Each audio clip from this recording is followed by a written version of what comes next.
So, the Sega Saturn, one of the most underrated and underappreciated pieces of gaming hardware to ever be released. Not only is it the home of one of my favorite games of all time, but it's also a console that had a great library of games when you took the time to explore it. I mean, beautiful 2D platformers, arcade-perfect ports of fighting games, and much more. Unfortunately, due to Sega's business decisions and marketing in the US, the console never saw the same level of success as the Genesis. But as I was looking through the game library, Astal was a game I always wanted to play. So why not? Let's give it a look.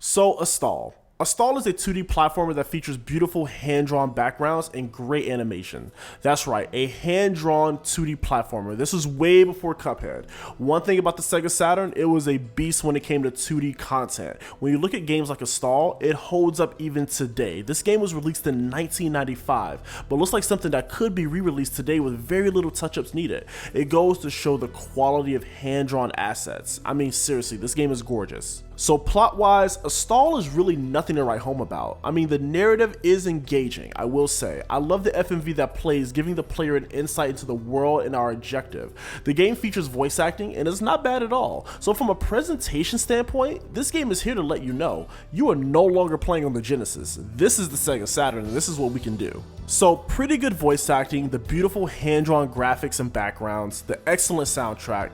What about the gameplay? Well, this is where my love for this game kind of falls short. I'll explain. So, like I stated, Astal is a 2D platformer, and as you all know, I love a good platformer, but this game just did not do it for me from a gameplay perspective. So like most 2D platformers, your objective is to reach the end of the stage from left to right. Now along the way, you'll have enemies who will block your path and try to attack you. Astal's main form of defense is this throw technique. You can also jump and slam foes, which is oddly satisfying. Along the way, you rescue this bird who will become your right-hand man throughout your playthrough. This bird is awesome. He can grab health and extra lives, attack enemies, and collect collectibles that may be out of reach for you. This is especially true during the boss fights, but I don't know. Despite the game being pretty and the bird being awesome, the gameplay is just a little bland. There is nothing outside the aesthetic that really makes this game stand out to me. So when I sit back and I think about how would I rank this, I mean, to be completely honest, I would not play this over any other 2D platformer that came out around this time.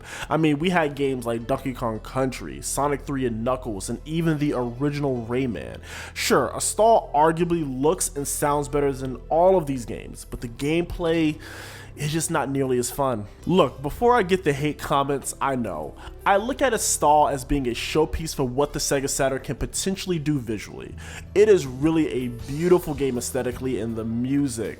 Oh my god, the music. I absolutely love the track Into the Darkness. And there were some fun areas here and there, but nothing really made me want to go back and return to this game outside of the aesthetic and music itself. I'm sorry. Now, I do think if Astal got a reboot today, if they kept the hand-drawn aesthetic and just made the platforming, the stage design, and control more interesting, this could definitely be a perfect addition to the platformer lineup we have today. If you have a Sega Saturn and you're curious about this title, go ahead and give it a try, but honestly, Astal is a beautiful showpiece for the Saturn, but from a gameplay perspective, it just wasn't my thing. I thank you all for watching, and I'll see you next time.